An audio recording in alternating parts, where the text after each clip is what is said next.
Oi, pessoal, tudo bem? Então, chegamos agora ao quarto dia do nosso curso de gasometria arterial. E aí, pessoal, como é que tá essa semana de curso? Muitas dúvidas, tá chegando bastante comentário positivo. Agradeço os feedbacks de vocês aí, tá bom?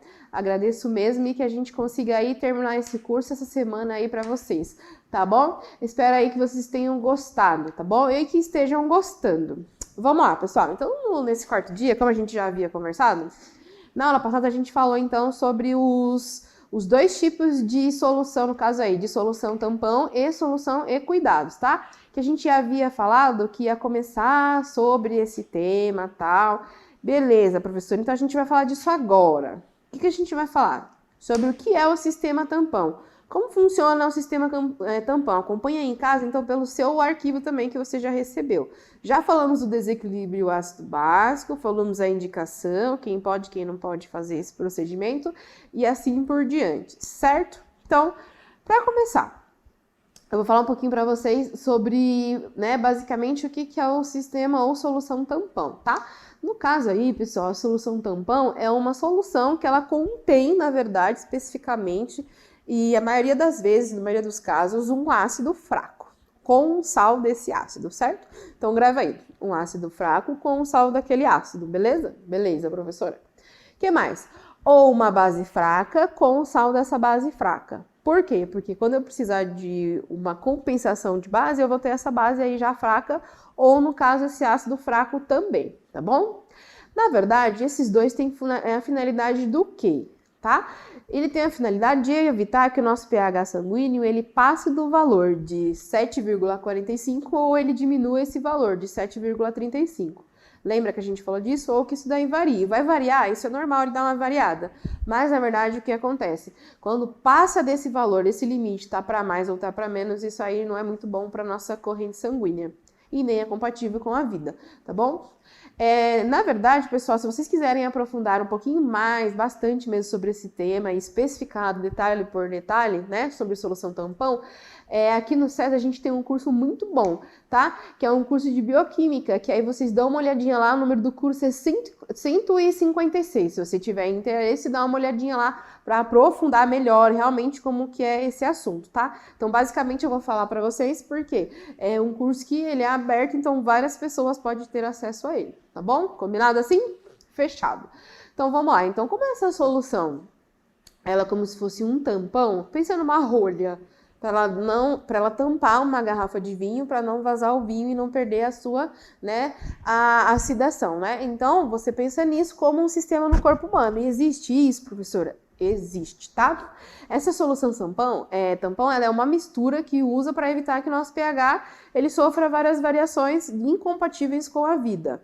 Por exemplo, um pH de 7,28 no sangue é incompatível com a vida. Esse paciente, ele pode sofrer diversas alterações aí, tá bom? E quando for adicionado aos ácidos fortes, as bases fortes também, então eles diminuem. Então, eu penso num positivo com o negativo. Quando eu junto esses dois, eles têm equilíbrio, tá? Então, eles vão tentar, na verdade, manter um equilíbrio ácido básico do nosso organismo. A gente já falou que eram esses desequilíbrios na aula 3. Tá bom? Se você ficou com alguma dúvida dessas aulas aí que já passou, pode colocar aqui embaixo para mim. Manda essas dúvidas aí que eu respondo para você. Se não quiser mandar aqui, às vezes tem vergonha. Eu não vou mandar a mensagem dela não, porque todo mundo fica vendo as minhas dúvidas e eu tenho vergonha. Manda no particular para mim, manda lá no inbox, tá bom? Então vamos lá. Se essa solução tampão ela é uma mistura que usa, para variar e para evitar que o pH ele fique variado, do meio que sofra variações, então quando ela for adicionada a todos os ácidos fortes, como eu já falei, as bases fortes, elas vão se neutralizar, então elas vão fechar uma chave, é isso que eu preciso. Por isso que é chamado de solução tampão, certo? Bom, o que mais, professora, que a gente precisa saber? Existem vários sistemas tampão no nosso corpo humano, tá? E um desses sistemas aí é muito importante, E ele é tão importante que ele existe, para compensar o sangue. E o próprio sangue, ele é uma solução tampão, tá bom? E ele permite o quê? A manutenção do nosso organismo, porque ele não leva toda a nossa troca, Toda a troca gasosa ele que leva. O que mais que o nosso sangue faz? O nosso sangue ele faz a homeostasia do nosso organismo. Então tem todo esse trabalho aí por trás do sangue em si. Tá bom, pessoal? Ó, que mais que acontece? Dentro aí do sangue, ele também leva as nossas proteínas, nossos carboidratos, troca gasosa, ele leva tudo isso daí para dentro da nossa corrente sanguínea e para os nossos órgãos, né? Os nossos órgãos vitais e entre outros aí, tá bom? O pH do sangue, pessoal, então, é de 7, geralmente 7,4 redondo, 7,40 por aí, tá bom? E o principal sistema tampão, na verdade, e ele é como se fosse um equilíbrio entre o ácido carbônico e o carbonato no nosso organismo, certo? Tudo bem até aí? Então, essa é a especificação do sangue dentro do sistema tampão, que é um dos sistemas. Por exemplo, ó, vamos pensar assim. Eu tenho um paciente que está sangrando, tem uma hemorragia porque ele perdeu o dedinho aqui, certo? Perdeu o dedinho. E aí tá com hemorragia. O sangue, ele compreende como o quê? Ele compreende como um sistema tampão também. Vai mandar informações para os nossos receptores táteis, para todos os nossos receptores, e vai mandar o sangue para aquela região para compensar aquele membro que se extirpou, certo? Perdeu esse membro, então ele vai mandar o sangue para cá porque ele tá achando que tá faltando alguma coisa. Então, só que se eu tiver aqui nessa região um fator que é chamado fator de coagulação dentro da cascata de coagulação, ele vai funcionar então como sistema tampão. Os fatores de coagulação vão vir até essa região onde eu perdi esse membro e eles vão estancar o sangue, certo? E é isso que vai acontecer. Claro que às vezes precisa de uma ajuda externa, uma ajuda física. Como que é essa ajuda? É quando a gente vai lá e faz um curativo compressivo, que também já falei disso no outro curso aí com vocês, certo? Combinado? Então, exemplos aí de sistema tampão que a gente vai falar aí para vocês, tá bom? Eu tenho vários exemplos de sistema tampão. Um dos exemplos aí de sistema tampão é o sistema de fosfato, é um sistema também muito importante, que é através do fosfato que ele dá uma controlada aí no organismo, tá bom? Outro sistema importante é o sistema de tampão de proteínas do nosso organismo, que ele atua especificamente junto com os outros, tá? E o outro que a gente já falou durante o curso, que é o bicarbonato, que é o tanto do bicarbonato que a gente fala aí durante esse curso aí da semana, tá bom? Eu vou falar um por um especificadamente, tá? Por exemplo, para um ácido fraco, tem uma imagem aí que eu vou deixar para vocês. Tem um quadrinho aí, exemplos de solução tampão, tá, pessoal? Por exemplo, o ácido acético, deixa eu colocar uma caneta aqui. O ácido acético, coloquei uma rosa, porque a Pro adora rosa, então vai ficar de rosa, tá? Então, ó, o ácido acético, ele entra como sistema tampão. O que mais, professora, que entra? O acetato de sódio, super importante. Super importante. Então, ele entra aqui também como um sistema tampão. Esse está dentro do sal, né? O sal desse ácido que ajuda a poder manter o sistema tampão. Já lá no ácido acético, ele é um ácido fraco, então ele também contribui aí como sistema em solução de tampão. E aí eu preciso também de bases. E uma base que eu tenho, qual que é a base, professora? É a base de hidróxido de amônio. Então, essa base é importante? É super importante, porque ela também atua no nosso sistema, ó. Então, eu tô grifando aqui para vocês também. Ela, na verdade, ela entra como base fraca. Então, se eu tiver um ácido muito forte, essa base fraca, ela vai ajudar a controlar esse organismo, tá bom? O que mais que eu tenho, professora? Como sal de bases aí, que é o cloreto de amônio, tá? Então, tudo isso daí, pessoal, é um conjunto que forma também um exemplo de solução tampão do nosso organismo. Combinado? Vamos falar um por um devagarzinho? Então, vamos lá, ó. Falando um por um devagarzinho, eu vou falar primeiro do sistema tampão de fosfato. É um sistema que ele é baseado no plasma e ele é muito eficaz dentro do plasma. Porque ele é um líquido, né? Ele funciona como um líquido extracelular. Então, ele tem essa possibilidade de passar por todos os túbulos renais aí, então, do organismo aí do indivíduo, tá? E aí ele vai se concentrar numa grande quantidade aonde? Dentro do túbulo renal. Tá bom? E isso é importante porque quando a gente fala lá daquele sistema que é dentro do organismo, igual junto com o sistema respiratório, que eu tenho uma acidose ou uma alcalose respiratória, esse sistema ele é muito utilizado no sistema de fosfato. Ele atua junto com o nosso sistema tampão, que é o comum que a gente vai falar das bases, e junto com o sistema de fosfato. Então, os dois atuam ali liberando, então, né, o fluxo comum, o fluxo normal aí dentro dos túbulos renais, certo? O que é túbulo renal, professora? Túbulo renal é dentro do rim, certo? Então, a gente tá falando aí dos rins, ok? O que mais que a gente pode falar sobre esse assunto, professora? Tem mais sistemas tampão? Tem. Então, lembrando lá que tem o curso 156 lá do SESC, que também tem um conteúdo detalhadinho, bem pouquinho, que fala exatamente sobre isso também, só que de uma forma mais extensa e detalhada para vocês, tá bom? Vamos lá. O segundo sistema aí que a gente usa, e tudo que a gente fala de sistema é algo que faz funcionar, né? Pensa aí, sistema, a definição é algo que faz funcionar, uma programação. Então, é um sistema. Então, dentro desses sistemas, eu tenho vários, tá bom? O que eu tenho vários? No sistema tampão de proteínas, por exemplo, porque as proteínas, pessoal, elas estão dentre um dos tampões mais importantes aí do nosso organismo. Isso dentro do corpo humano é super importante. Por quê? Porque ele tem duas, né? No caso, eles têm altas taxas de concentração dentro do interior da célula. Primeiro, o sistema tampão, a gente não falou que ele se concentrava extracelular, né? Que era um fluxo extracelular? Então, já o próximo tampão, que é esse de sistema proteína, ele se concentra dentro do interior da célula. Então, se eu tiver um que é extracelular e um que é dentro da célula, eles fazem isso, ó. Lembra lá do Pac-Man? Ó, ele faz isso daqui. Então, um protege o outro, certo? Então, os dois são importantes? São, como entre outros que a gente vai falar aí também, tá bom? Eu não consigo falar de todos, né? Porque essa aula não é especificamente sobre isso. Ela é para citar os sistemas que a gente tem e o porquê que o nosso corpo entra em equilíbrio e desequilíbrio, certo? Na aula anterior, aula 3, a gente falou desses desequilíbrios especificamente e falou devagarzinho, um por um. Então, nesse caso aí, a gente vai falar sobre isso agora. Fechado? Combinado? Então, para o próximo tipo de sistema, qual que a gente pode usar, professora? Professora, mas espera aí, mas por que é tão importante que tenha um sistema tampando o meu organismo? E se eu não tiver um sistema de fosfato, um sistema nada do tipo aí? Tá, mas eu vou viver, eu vou morrer? O que acontece? Pensa, dá uma mentalizada.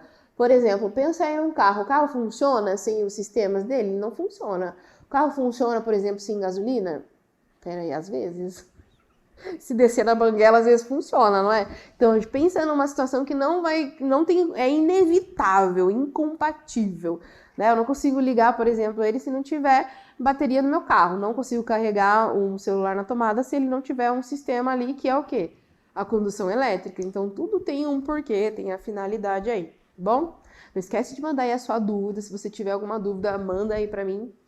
Manda aqui embaixo. Se não quiser mandar aí, não tem problema. Pode mandar direto lá no Instagram também, que a professora responde, tá bom? Às vezes a professora tem muitos alunos para responder, mas eu respondo todos devagarzinho, tá bom? Então a sua vez ainda vai chegar, certo? E tem mais sistemas aí? Tem mais sistema, professora. Tem o sistema tampão de bicarbonato, que basicamente é o X da questão da gasometria, né? Por quê?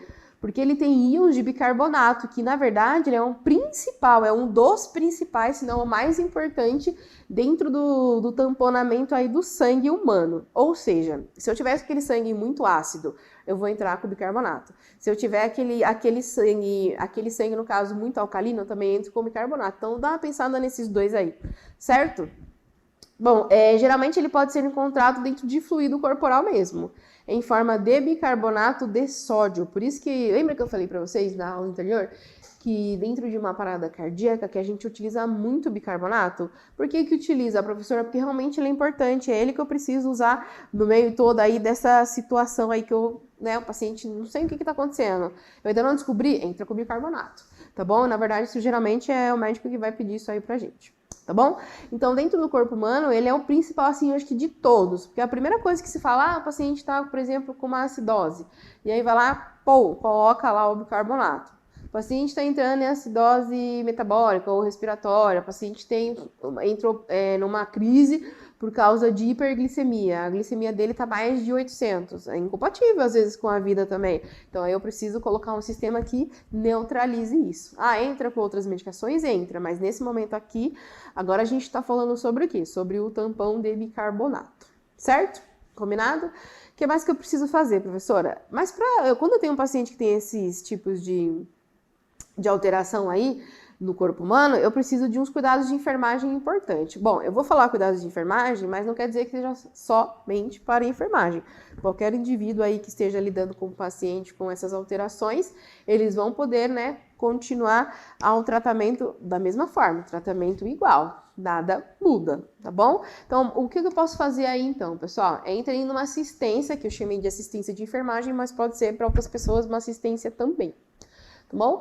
Monitorar os exames de gasometria. Às vezes vai ter uma conduta que é necessário fazer uma gasometria a cada 1 hora, para ver se esse paciente retornou e se o distúrbio dele está sendo compensatório. Lembra, não teve uma hora na aula passada que a gente falou sobre o distúrbio que era misto?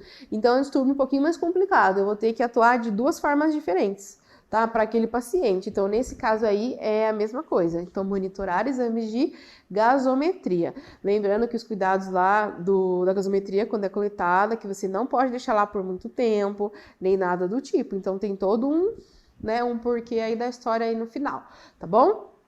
O que mais que eu preciso saber, professora? A técnica tem que ser uma técnica bem executada.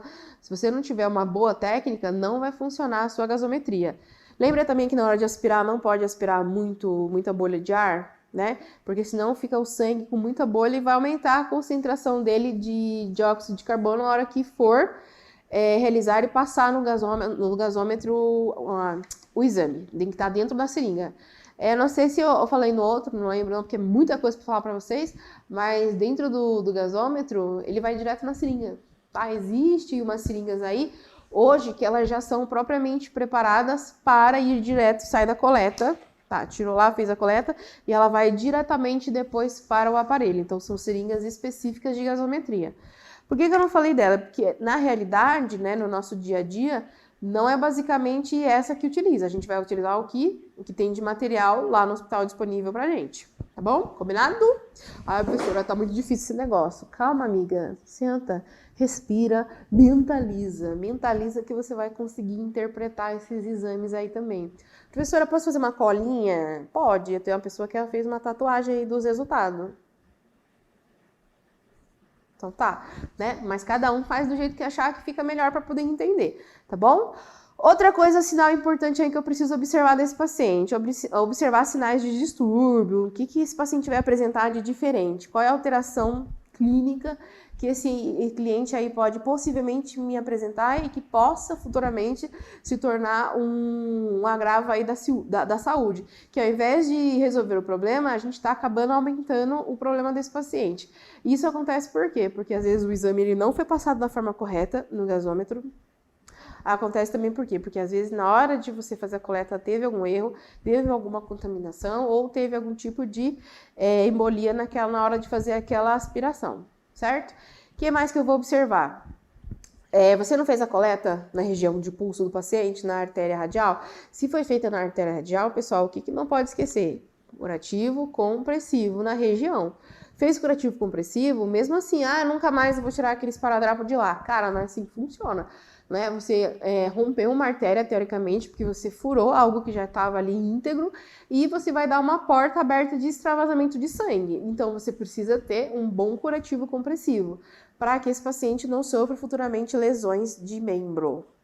Tá? Eu já vi várias vezes paciente sofrer lesão de membro porque foi feita a gasometria da forma errada, tá bom? E não fizeram a compressão e aí acabou fazendo vários edemas subcutâneos aí por conta de vazamento e extravasamento de sangue arterial, certo? O que mais?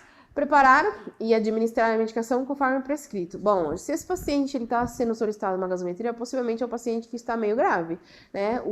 Às vezes o paciente está com Covid, mas ele não é muito grave, não tem problema, tá? Ele está tratando em casa, mas o médico vai pedir o exame de função pulmonar, que no caso é a gasometria, que é o que a gente está falando aqui. Mas, pessoal, pode ser aí que mesmo ele não tendo nenhum tipo de alteração, nem distúrbio grave, que ele continue sem fazer algum tipo de alteração dentro do exame de gasometria. Então, aí depende da condição clínica de paciente. Lembra que a gente já falou várias vezes que eu não posso ficar comparando pacientes, exame. Por quê? Porque cada um vai ter um resultado e uma amostragem diferente, tá bom? E aí eu preparo e administro a medicação conforme prescrito. Claro, se esse paciente tem dor, ele está sentindo alguma coisa, náusea, vômito, não importa. O que ele tiver ali naquele momento, nós vamos medicar dentro do quê? Dentro da nossa competência, daquilo que é legal ser feito. Combinado? Bom, o que mais então, professora? Balanço hídrico. Por que é feito balanço hídrico para esse tipo de paciente, pessoal? Por quê? O balanço hídrico aí, ele é importantíssimo. Esse paciente, geralmente, ele está perdendo líquido. Ele pode entrar em uma alteração, né, uma alteração metabólica ou respiratória por conta de alguma coisa que ele se alimentou, ou algum medicamento que fez mal, ou alguma concentração muito maior de glicose no sangue? Pode, tá? Mas isso aí acontecer, professor, o que eu faço? Aí vai coletar exame, entre outras coisas, tudo isso, tá bom? Então aí coloca assim, balanço hídrico. O que entra como um balanço hídrico, que é uma pergunta assim que eu vejo bastante gente fazendo. Bom, balanço hídrico entra como eu vou controlar, né? Teoricamente é um controle de tudo aquilo que a pessoa está eliminando ou recebendo durante o dia dela, durante 24 horas, basicamente. Geralmente em UTI é feito em 24 horas, tá? O balanço hídrico 24 horas, mas a cada 6 horas a gente vai lá e fecha esse balanço. Por exemplo, se eu administrei naquele paciente 1.500 de soro fisiológico, tá? No final de 6 horas, ele tem que me devolver que quantidade? No mínimo, pelo menos umas 500 ml daqueles 1.500 que entrou. O que não pode acontecer? Eu inseri naquele paciente 1.500 de soro fisiológico. E aí ele acabou me devolvendo 2.500. Tá positivo esse valor dele? Tá passando para mais, porque eu administrei nele 1.500 e ele tá me devolvendo 2.500. Então ele tá devolvendo tudo que ele recebeu e mais ainda do que ele recebeu, ok? Isso não é um bom sinal. Por exemplo, no balanço hídrico também eu posso ofertar para aquele paciente 3.000 de medicamentos, né, por exemplo, ou de soro, alguma coisa do tipo, de ingestão de líquidos, eu dei 3.000 para ele e ele me devolver só 500, 250, 300. Isso não tá bom, tá? Significa que ele está tendo perda de função renal também, não está fazendo a troca que seria necessária. Ele está retendo o líquido que a gente chama lá no hospital. Combinado? O que mais, professor, que eu preciso saber? Se esse paciente, né, possivelmente, esse paciente ele está numa condição grave, lembra que a gente falou lá atrás sobre mudança de decúbito, né? Então, se ele é um paciente que está acamado, se ele é um paciente que está em uma UTI, uma observação neurológica, alguma coisa do tipo, eu preciso realizar uma mudança de decúbito, né? Há quanto tempo, professora, eu faço mudança de decúbito? Duas o quê? A cada 2 horas, de 2 em 2 horas. Fechado? Se a cada 2 horas você fizer a mudança de decúbito nesse paciente, ele também vai melhorar bastante até circulação, vascularização, essas coisas do tipo, tá? Tudo isso aí vai melhorar. Então, a ideia é que esse paciente melhore, não que ele regrida, combinado? Bom, o que mais? Observar e anotar o volume de débito de dreno torácico. Nem sempre, nem toda vez esse paciente vai ter um dreno torácico, mas se ele tiver, precisa fazer isso. Tá bom? Se ele tiver uma alteração, alguma coisa do tipo, eu vou precisar fazer um controle de débito de dreno torácico. Geralmente, professora, qual que é o dreno que se coloca aí nesse paciente? Gente, é o dreno de tórax, tá? Se esse paciente tiver, por exemplo, líquido no pulmão, ar no pulmão, geralmente o médico vai pedir às vezes uma drenagem de tórax, pode ser que ele peça, a gente não sabe como que vai ser. Isso depende de conduta, né? E depende de paciente para paciente, depende de médico para médico, tá bom? Esse paciente vai receber um dreno de tórax. Cuidados com o dreno de tórax. Professora, sempre quis essa aula, vai lá e anota, minha filha. Ó, cuidados com o dreno de tórax. Primeira coisa, observar e anotar se o dreno estiver o quê? Oscilante. Isso é bom? Isso é bom, significa que o dreno está no local de inserção correta torácica, certo? Se isso acontecer, ele estiver dentro do tórax, ele vai começar a subir e descer. Sabe quando a gente toma água no canudinho? Qualquer coisa no canudinho pelo copo, não começa a sobe e desce depois que você solta? Então, isso vai ficar com frequência. Isso significa que está dentro da onde deveria estar, tá bom? O que mais que eu devo fazer com o dreno de tórax? Observar que o dreno está oscilante, então é um item obrigatório, trocar o selo de água. O que é o selo de água? É uma água destilada de 500 ml que vai dentro desse frasco do dreno. E fica ali até quando, professora? Geralmente até 24 horas. Quanto tempo que esse paciente fica com dreno? Até o médico achar que é necessário, até ter a evolução do quadro clínico. Combinado? O que mais, professora, que eu preciso saber? Uma situação importantíssima que eu preciso saber referente ao dreno de tórax é clampear, que seria fechar o clamp do dreno, a extensão do dreno, quando esse paciente for andar, quando esse paciente for tomar um banho, quando ele for sair do leito e se movimentar. Fechado? Por quê? Porque sabe o líquido que fica lá dentro, que eu falei pra vocês? Ele pode retornar, esse líquido pode retornar e adentrar no pulmão de novo do paciente. Então é a ideia. tá bom? O que mais? Manter o dreno abaixo do umbigo, tá? O dreno não pode ficar muito próximo para cima do umbigo, senão é o que a gente falou que ele retorna, tá bom? Observar a fixação da sonda vesical de demora. Por quê? Para evitar a infecção. Esse paciente já não tá... Jesus, me ajuda, que ele não pode ficar mais grave. Então, já que você tá com o paciente nessa situação, coloca também, observa e fixa a sonda vesical de demora, tá? Ah, professora, mas não é eu que vou colocar a sonda vesical de demora. Eu sei, minha filha, calma, é o enfermeiro que vai colocar. Mas quem vai tomar os cuidados específicos com a sonda vesical de demora, minha filha, é tu.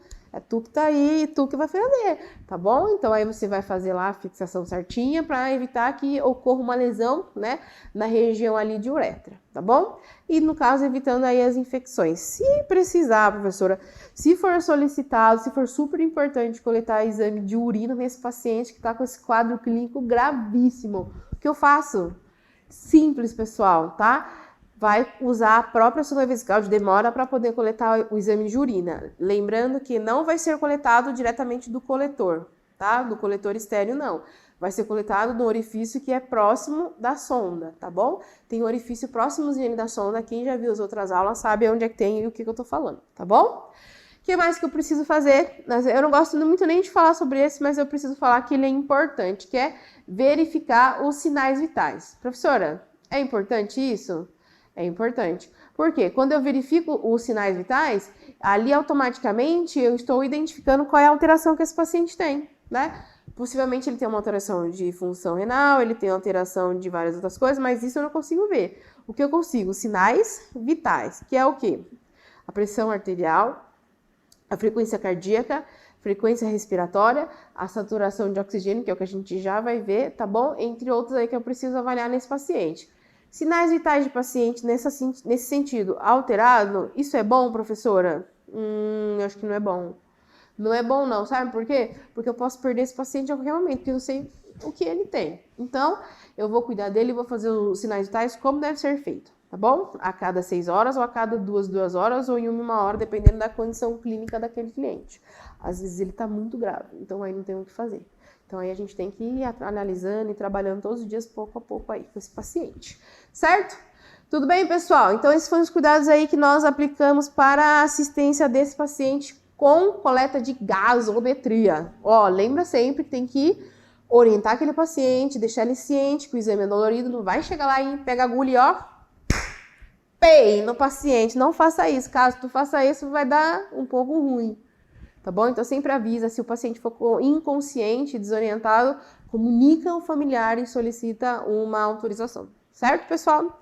Espero que vocês tenham gostado e amanhã eu vou responder as dúvidas de vocês. Manda as dúvidas aí que a Pro responde tudo pra vocês, certo? Um beijo e até a próxima aula.